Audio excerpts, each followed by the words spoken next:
Hi guys, I am here with daily use English speaking practice sentences. These are very common sentences which will help you to learn English. तो यदि आप भी इसी प्रकार sentences के through English पढ़ना लिखना बोलना सीखना चाहते हैं तो प्लीज़ सब्सक्राइब कीजिए पंकज इंस्टीट्यूट ऑफ इंग्लिश तथा इसे ज़्यादा से ज़्यादा लाइक और शेयर करें।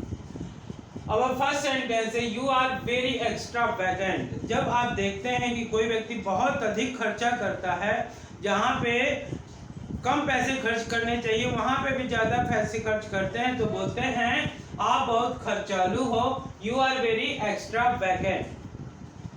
How did these guys come here? जब आप किसी व्यक्ति को किन्हीं व्यक्तियों को देखते हैं कि वो यहाँ पे पहुँचे होते हैं और वहाँ पे आए हुए होते हैं और आप पूछना चाहते हैं ये लोग यहाँ कैसे आए, तो बोलेंगे how did these guys come here. और जब किसी के साथ कुछ भेदभाव होता है, कुछ अंतर डिफरेंस होता है, तब हमको समझाने के लिए कहते हैं कि पांचों उंगलियां बराबर नहीं होती हैं। तो इसको इंग्लिश में बोलेंगे all five fingers are not equal। All five fingers are not equal। और किसी व्यक्ति को जब हम बताते हैं, किसी कमी को बताना चाहते हैं और बोलना चाहते हैं कि आप में यही एक कमी है, तो इसको बोलते हैं this is only drawbacks in you. This is only drawback in you. He betrayed his trust। You betrayed his trust।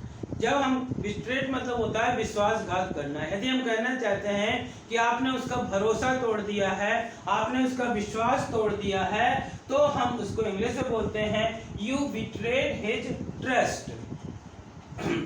Are you still there. जब किसी व्यक्ति को हम कहीं से आने के लिए बोलते हैं और देखते हैं कुछ देर तक नहीं आया है और आप फोन करते हैं, तो यही बोलते हैं आर यू स्टिल देयर, आप अभी भी वहां हैं।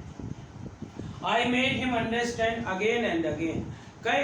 जब किसी व्यक्ति को आप समझाते हैं और वो नहीं मानता है, आपकी बात को नहीं मानता, आपके एडवाइस को नहीं मानता है और अंत में उसका बुरा होता है कुछ ना कुछ, तो आप यही बोलते हैं कि मैंने बार बार उसे समझाया। I made him understand again and again। I made him understand again and again। और जब हम किसी से ये कहना चाहते हैं कि जिस बात से हम डर रहे थे वही हुआ। कई बार ऐसा होता है कि आपको डर रहता है कि कहीं ऐसा ना हो जाए। मान लीजिए आपने क्वेश्चन में 10 में से 9 क्वेश्चन पढ़े और एक क्वेश्चन छूट भी गया, तो आपको यही डर रहता है कि कहीं ऐसा ना हो कि वही आ जाए। तो कई बार ऐसा होता है, तो हम बोलते हैं that happened what I was afraid of. जिसका डर था वही हुआ। और जब आप देखते हैं कि कहीं पे पुलिस जो होते हैं वो तैनात होती है, तो आप कहना चाहते हैं कि इस अवसर पर हर जगह पुलिस तैनात थी, तो police has been deployed. Police has been deployed, police तैनात की गई। और जब आपको किसी चीज़ की आदत नहीं होती है तो आप कहते हैं कि आदत डाल लो। तो आदत डाल दो, इसको इंग्लिश में बोलते हैं get into the habit of. Get into the habit of। So dear friends, these are some sentences which are very interesting। These are very interesting and easy sentences। यदि आप इन sentences को 2 से 3 बार पढ़ते हैं या केवल सुनते हैं या केवल लिखते हैं, then you can use these sentences in your conversation। So dear friends, I hope कि आपको इस प्रकार के सेंटेंस अच्छे लगे होंगे।